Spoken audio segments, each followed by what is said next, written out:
Hello everyone. देखिए friends, ये है कक्षा 10 के साइंस का प्रीवर्ड पेपर और ये है विद्या क्वेश्चन बैंक। देखिए इसका मॉडल पेपर सोल्व करेंगे, किस तरीके से आपको सोल्व करना है। पेपर में 17 नंबर का आपको पेपर मिलेगा। शुरू में मिलेंगे आपको ये क्या निर्देश, इसके 15 मिनट आपको पेपर को पढ़ने के लिए दिए जाएंगे और देखिए कैसे सोल्व होगा। तो क्लास 10 के साइंस का ये मॉडल पेपर है 2025 का और आपको 95 प्लस अंक लेकर आने हैं बोर्ड एग्जाम 2025 में। तो ज़्यादा से ज़्यादा ये मॉडल पेपर सोल्व करिए। देखिए सोल्व करते हैं।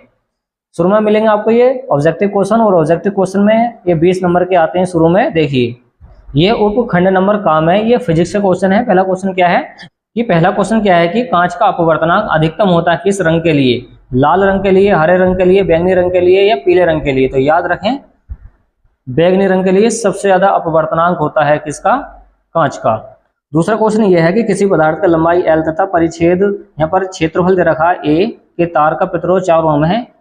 इसी पदार्थ के अन्य तार की लंबाई कितनी 12 है तथा परिच्छेद क्षेत्रफल A/2 हो तो उसका प्रतिरोध क्या होगा? तो देखिए इसका आंसर इस तरीके से सोल्व हो जाएगा। तो आंसर आ रहा है इसका 16 वाट। तो आप भी इस तरीके से कर सकते हैं। तो इसका सही वाला ऑप्शन आ जाएगा सी वाला। और क्वेश्चन नंबर 3 पढ़ें कि एक मेंस से R1 व R2 प्रतिरोधों में दो समांतर क्रम में जोड़े जाते हैं। यदि इनमें प्रवाहित धारा क्रम से I1 व I2 हो तो प्रति सेकंड में उत्पन्न ऊष्मा से H1 व H2 होगी। तो इसका जो फॉर्मूला बनेगा वो बनेगा आपका H1/H2 बराबर R2/R1। तो इसका पहला वाला सही हो जाएगा। क्वेश्चन नंबर 4 के अंदर रखा वो देखिए चुंबकीय बल रेखाएं सदैव समांतर होती हैं, एक बिंदु पर मिलती हैं, एक दूसरे को कभी नहीं काटती हैं। तो याद रखें एक दूसरे को कभी नहीं काटती हैं चुंबकीय बल रेखाएं। अगला क्वेश्चन है कि प्रतिरोधों के श्रेणीक्रम संयोजन में समान रहता है। तो श्रेणीक्रम संयोजन में समान कौन रहता है वो देखिए एक फॉर्मूला पढ़ा होगा आपने। क्या पढ़ा होगा? 1/R बराबर यहाँ पर होता है B/R1 plus B/R2 plus B/R3। ये समांतर क्रम होता है। तो यहाँ पर बोला गया समान रहता है। तो देखिए B समान है सब में, तो B कॉमन आ जाएगा। तो B समान है तो यहाँ से 1/R1 बचता है, 1/R2 बचता है और 1/R3 बचता है। तो समान कौन हो गया? B। तो देखिए कौन सा वाला ऑप्शन हो जाएगा? B वाला, विभवांतर हो जाएगा। अगला क्वेश्चन पढ़ें। एक उत्तल लेंस द्वारा किसी वस्तु का वास्तविक उल्टा एवं बड़ा प्रतिबिंब बनाने के लिए वस्तु को रखना चाहिए। तो कहाँ पर रखना चाहिए? लेंस से F तथा 2F के बीच में। तो इतनी दूरी पे इसको रखना चाहिए। इसको लेंस को। क्वेश्चन पढ़ा कि मनुष्य की आंखें वस्तु का प्रतिबिंब बनाती हैं। तो याद रखें रेटिना पे बना देती हैं। कहाँ पे? रेटिना पे। क्वेश्चन नंबर 8 क्या है? कैल्शियम नाइट्रेट का रासायनिक सूत्र क्या है? तो वह CaNO3 का होल ट्वाइस। इसका बी वाला करेक्ट होगा। अगला है निम्नलिखित में समजातीय युग्म है। तो याद रखें समजातीय जो युग्म है, समजातीय का मतलब होता है जिसके क्रियात्मक समूह समान हो। तो याद रखें OH इसमें है, OH इसमें है। तो देखिए समजातीय श्रेणी उसको कहते हैं इसके क्रियात्मक समूह समान हो। तो देखिए OH का क्रियात्मक समूह इसका है, OH इसका भी क्रियात्मक समूह है। तो सी वाला इसी वजह से करेक्ट होगा। अगला है निम्नलिखित में से एल्काइन कौन सा है? तो याद रखें C3H6। C3H6 क्या है? एक एल्काइन है और इसका फॉर्मूला होता है CnH2n-2। और 11वां क्वेश्चन क्या दे रखा वो देखिए। अगर आपने उदासीनीकरण अभिक्रिया पढ़ी है तो आप इसका आंसर आराम से निकाल सकते हैं कि उदासीनीकरण अभिक्रिया में परस्पर जो मिलाया जाता है तो मिलाया जाता है अम्ल और क्षार को। तो अम्ल और क्षार को मिलाने पर उदासीनीकरण अभिक्रिया बनती है। अगला है मेट में मुख्यतः होता क्या है? तो वो होता है कॉपर सल्फाइड और फेरस सल्फाइड। सी वाला इसका करेक्ट हो जाएगा 12वें का। और देखिए 13वां क्वेश्चन क्या दे रखा है कि जल को जीवाणु रहित, मतलब पानी है उसको जीवाणु रहित बनाने के लिए क्या करना पड़ता है? तो याद रखें उसमें डालना पड़ता है व्यंजक चूर्ण, ब्लीचिंग पाउडर डालना पड़ता है। अब देखिए ये आ गए बायोलॉजी के क्वेश्चन कि मनुष्य में पाचन की शुरुआत कहाँ से हो जाती है? पाचन का मतलब होता है खाने का पचना, खाने का टूटना। तो खाना कहाँ से टूटना चालू हो जाता है? मुंह से, दांतों से चबाते हैं तो मुख से हो जाता है स्टार्ट। अगला है एक द्विशंकर का दर्श प्रारूप होता है। तो याद रखें दर्श प्रारूप होता है 9:3:3:1। सी वाला करेक्ट है। अगला है गुणसूत्र किस पदार्थ के बने होते हैं? तो गुणसूत्र बने होते हैं आपके DNA और प्रोटीन के। किसके? DNA और प्रोटीन के बने होते हैं। 17वां है ATP तथा NADP 2H का निर्माण होता है। तो याद रखें माइटोकॉन्ड्रिया में। कहाँ पे? माइटोकॉन्ड्रिया में होता है। 18वां क्या है कि मुकुलन पाया जाता है। तो याद रखें मुकुलन सबसे ज्यादा पाया जाता है हाइड्रा में। हाइड्रा एक ऐसा पौधा है जिसको पीसने के बाद में उसको डाल दिया जाए तो उसके लाखों पौधे बन जाते हैं हाइड्रा से। 19वां दे रखा है कि निम्न में से कौन मानव में मादा जनन तंत्र का भाग नहीं है? तो मादा के अंदर ऐसा कौन सी चीज नहीं होती है? अंडाशय तो होता है, गर्भाशय भी होता है, इसमें बच्चा बनता है, डिम वाहिनी भी होती है, मगर शुक्रवाही का मनुष्य के लिंग के अंदर होती है, तो इसका सी वाला करेक्ट होगा। अगला है केवल न्यूक्लिक अम्ल तथा प्रोटीन्स के बने होते हैं, तो वो होते हैं आपके विषाणु, याद रखें विषाणु। तो ये 20 नंबर का ऑब्जेक्टिव क्वेश्चन आपको जरूर पढ़ के और याद करके जाने चाहिए। अब देखिए 21वां क्वेश्चन आ रखा है कि उत्तल दर्पण की फोकस दूरी के लिए सूत्र का निगमन कर दो। तो उत्तल दर्पण की फोकस दूरी के लिए सूत्र का निगमन, तो एक फॉर्मूला आपने पढ़ा है 1/f बराबर 1/b प्लस के 1/u। तो उत्तल दर्पण अवतल दर्पण के लिए यूज होता है, कर लेना इसको सीधे। अगला है समांतर क्रम में जुड़े 3 प्रतिरोधों के तुल्य प्रतिरोध के लिए सूत्र का निगमन करिए। तो ये फॉर्मूला हमने सिद्ध करवाया था क्या, समांतर क्रम के लिए 1/r बराबर 1/r1 प्लस के 1/r2 प्लस 1/r3। तो 3 प्रतिरोध की बात की है तो 3 प्रतिरोध लगाएंगे इस तरीके से, तो समांतर क्रम में इस तरीके से जुड़ता है। अगला है मानव नेत्र के प्रमुख भागों की वर्णन करिए। मानव नेत्र के प्रमुख भागों का वर्णन करिए मतलब चित्र बनाना है। किसी वस्तु का मानव के नेत्र से प्रतिबिंब वर्णनकरण आरेख द्वारा स्पष्ट कीजिए। अगला क्वेश्चन आ रखा फिजिक्स से कि देखिए लॉन्ग क्वेश्चन है 6 नंबर का कि 1 मीटर लंबाई के धारावाही चालक में 1 एम्पीयर की धारा बह रही है, 2 न्यूटन प्रति एम्पीयर मीटर के चुंबकीय क्षेत्र में रखा गया है, धारावाही चालक पर कार्यकारी बल की गणना कीजिए। तो इसमें एक फॉर्मूला लगेगा आपका F बराबर I/B/L sin थीटा, ये वाला फॉर्मूला लगेगा। ओके, F क्या है, चुंबकीय बल है, I क्या विद्युत धारा है, B क्या है चुंबकीय क्षेत्र है, L क्या लंबाई है और थीटा मतलब कोण है। तो यहाँ पर देखिए 1 मीटर की लंबाई के धारावाही चालक में 1 एम्पीयर की धारा बह रही है, 2 न्यूटन मतलब B का मान आ गया, ये I का मान आ गया, चुंबकीय क्षेत्र में इसको रख दिया है, B का मान आ चुका ना ये। अब आगे दे रखा कि चालक क्षेत्र के लंबवत हो, तो थीटा यहाँ पर बन जाएगा 90 डिग्री का, लंबवत मतलब 90 डिग्री। चालक क्षेत्र के समांतर है तो समांतर हो जाएगा 0 डिग्री, फिर आएगा 60 डिग्री पर। तो ये तीनों ही इसमें सोल्व करने हैं, 3 तरीके से सोल्व होगा 6 नंबर का। ये अगला आ रखा है, इसमें क्या रखा है कि विद्युत धारा को चुंबकीय प्रवाह से आप समझते हैं।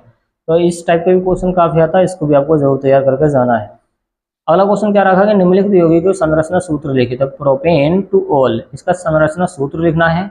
दूसरा है 2 हाइड्रोक्सी प्रोपेनोइक अम्ल का लिखना है। अगला है उदाहरण सहित खनिज व अयस्क। तो खनिज और अयस्क क्या होते हैं इसके बारे में समझाना, पढ़ना इसको ध्यान से। आयनिक यौगिकों के गलनांक कुछ होते हैं, कारण बताइए, ये वाला कर देना। सोडियम व क्लोरीन का इलेक्ट्रॉन विन्यास क्या होता है, इसको लिखना है। और अगला क्वेश्चन आ रखा है कि धातुओं की सक्रियता श्रेणी क्या होती है, हाइड्रोजन से अधिक सक्रिय एवं दूसरा कम सक्रिय होता है उनके नाम लिखने हैं। अगला आ रखा है में कि निम्नलिखित पर टिप्पणी लिखिए। तो कार्बनिक यौगिकों में योगात्मक अभिक्रिया के बारे में लिखना है, सूचक के बारे में लिखना है और हाइड्रोकार्बन का आईपीसी नामकरण इसमें करना है। और आ रखा है देखिए नेक्स्ट वाला क्वेश्चन की प्रकाशानुवर्तन और गुरुत्वानुवर्तन को उपयुक्त चित्रों की सहायता से परिभाषित कीजिए। और देखिए ग्रीन हाउस प्रवास तो वेरी एमपी, इसको जरूर पढ़ के जाना है। ओके, आनुवांशिकता की परिभाषा क्या होती है, आनुवांशिकता का मतलब जो पेरेंट्स के माता पिता के लक्षण बच्चों में जाते हैं वो आनुवांशिकता होती है, उसके बारे में पढ़िए। इसकी खोज किसने करी थी, ग्रेगर जॉन मेंडल ने की थी। पेड़ पौधों के अंदर मटर के पौधे पे इसकी खोज हुई थी, तो पढ़ सकते हैं, इसको अच्छा क्वेश्चन है। अगला देखिए वेरी एमपी रखा है कि उत्सर्जन से आप क्या समझते हैं और वृक्क की संरचना बताइए।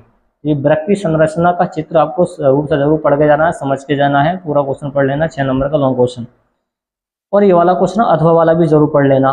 ये नर जनन तंत्र और मादा जनन तंत्र तो 2-3 साल से काफ़ी मालूम करते हैं। तो ये जो प्राइवेट जो पार्ट है हमारे, नर जनन तंत्र वाला और मादा जनन तंत्र वाला, दोनों ही क्वेश्चन आपको तैयार करने हैं। ओके, तो इस तरीके का पेपर मिलेगा आपको। देखिए ये दूसरे वाले मॉडल पेपर हमने सॉल्व कर दिए, आप प्ले लिस्ट में जाकर देख सकते हैं या फिर आपको इसका लिंक मिल जाएगा। तो ये पूरा प्री बोर्ड पेपर हमने इस विद्या क्वेश्चन बैंक को सॉल्व करके आपको बता दिया है, तो इस तरीके से आप सॉल्व कर सकते हैं। और मिलते हैं नेक्स्ट वाली वीडियो में फ्रेंड्स।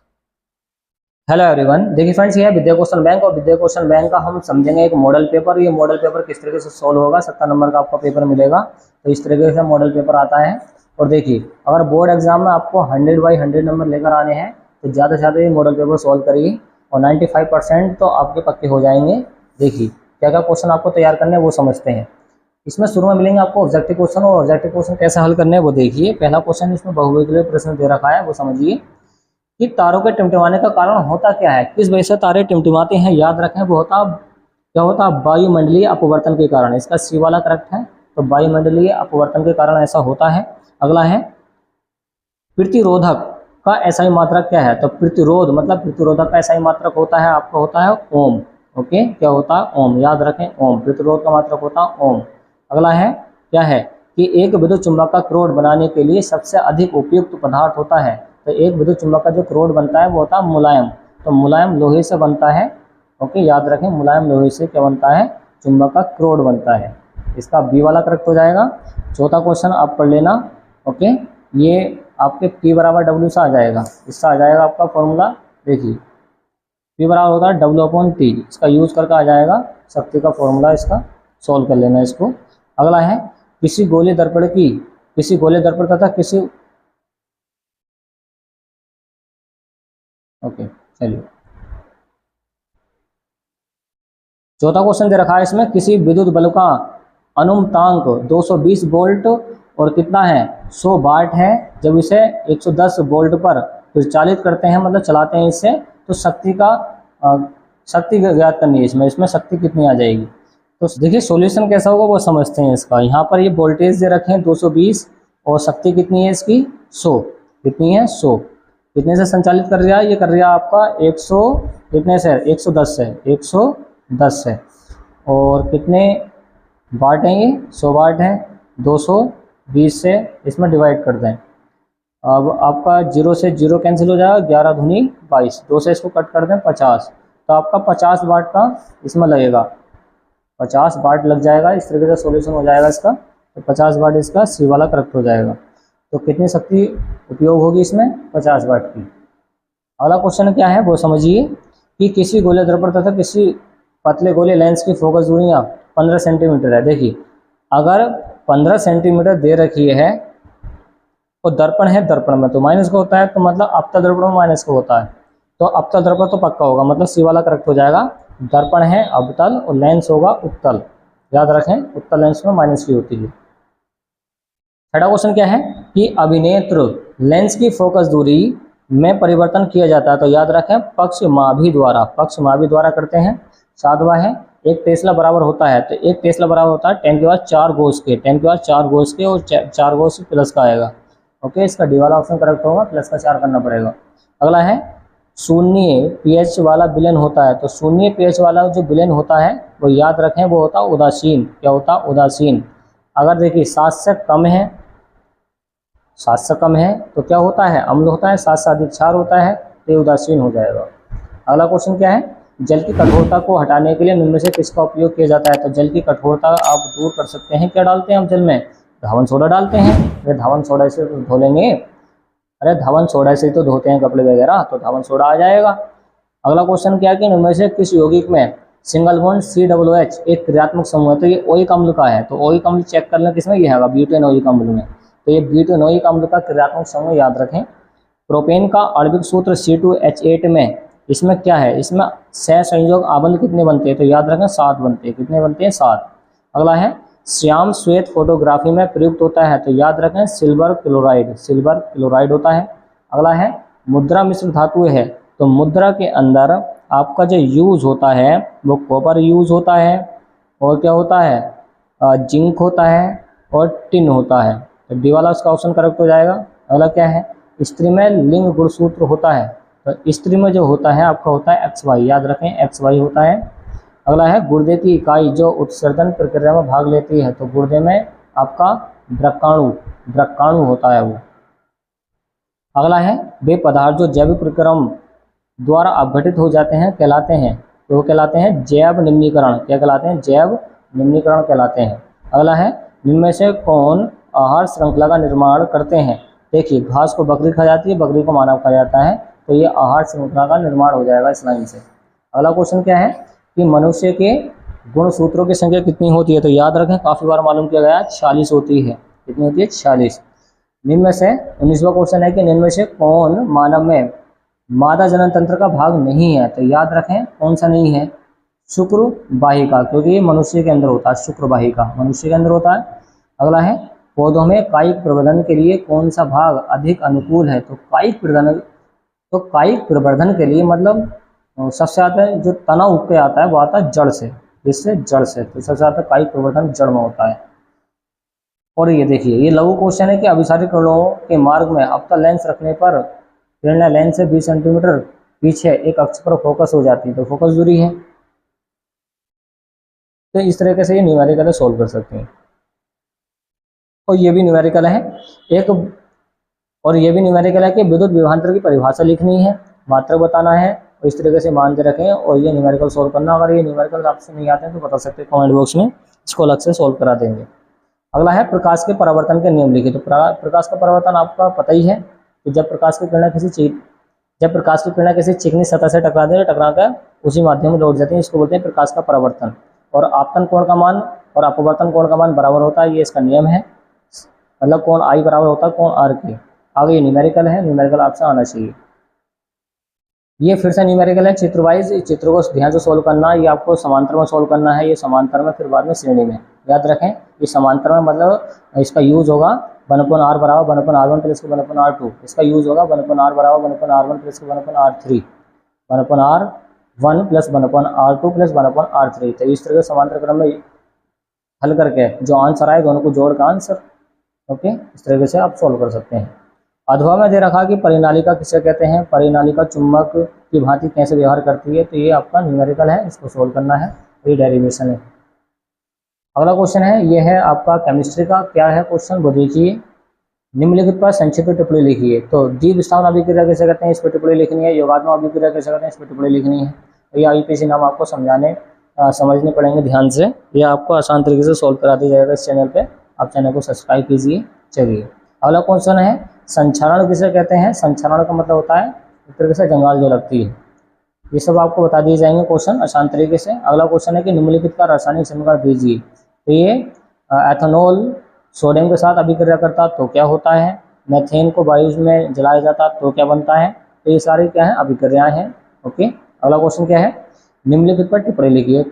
कार्बनिक यौगिकों में प्रतिस्थापन की क्या लिखनी है, टिप्पणी लिखनी है। और साबुन की सफाई प्रक्रिया, साबुन की सफाई प्रक्रिया तो वेरी वेरी एमपी, ये तो पक्का आती है, तैयार रखें इसको।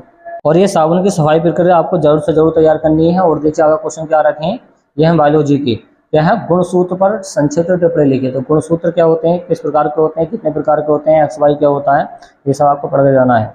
अगला है कायिक प्रवर्धन क्या होता है, उदाहरण सहित बताइए। तो कायिक प्रवर्धन जो काया के द्वारा, जो किसी तने के द्वारा नया पौधा बन जाता है उसको बोलते हैं कायिक प्रवर्धन।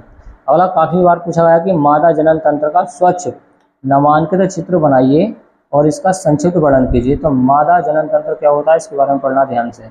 अगला है, पादपों में परिवहन से आप क्या समझते हैं, और पौधों में जल, भोजन तथा अन्य पदार्थों के स्थानांतरण को स्पष्ट कीजिए। वेरी वेरी अहम क्वेश्चन है ये। जाइलम और फ्लोएम ऊतक के बारे में पूछा गया है। अगर ये नहीं हो रहा तो आप ये वाला कर सकते हैं, मानव पाचन तंत्र का नामांकित चित्र बनाइए। तो पाचन तंत्र क्या होता है, क्षुद्र आंत, तो छोटी आंत क्या होती है, तो ये आंत के बारे में पढ़ना है। तो इस तरीके से मॉडल पेपर है, ये पूरा मॉडल पेपर हमने आपको बता दिया है। और आपको नए मॉडल पेपर का सॉल्यूशन चाहिए तो चैनल को सब्सक्राइब कीजिए और मिलते हैं नेक्स्ट वाली वीडियो में। ओके फ्रेंड्स, देखिए ये पूरा मॉडल पेपर आपको सोल्व करा दिया है। इसके ऑब्जेक्टिव क्वेश्चन इसका स्क्रीनशॉट ले लें और याद कर लें क्योंकि ये बार बार आते हैं। चलिए मिलते हैं नेक्स्ट वाली वीडियो में फ्रेंड्स।